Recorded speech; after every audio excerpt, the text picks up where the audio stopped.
BA General Term and Examination June 2022 Introduction to Social Physiology BPCC 132 Course Code BPCC 132 Total Marks 100 Note: all questions are compulsory.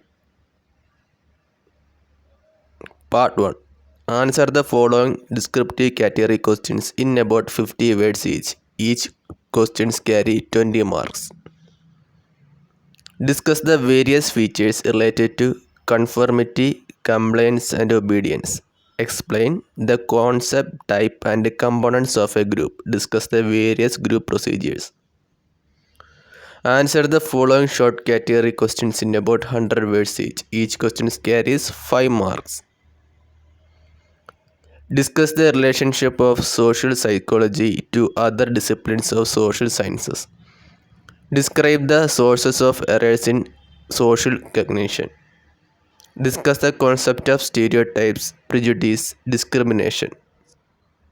Discuss the factors influencing pro-social behavior.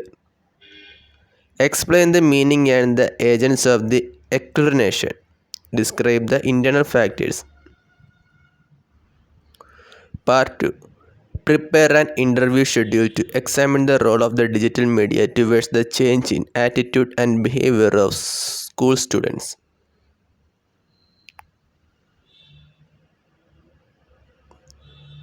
It may be related to the impact of digital media on the students' thinking, nature, efficiency, performance and so on. Collect your responses. You need to enclose the filled questionnaire in the flow. The file notebook will include the following subsections: introduction, methodology, findings, conclusion and suggestion.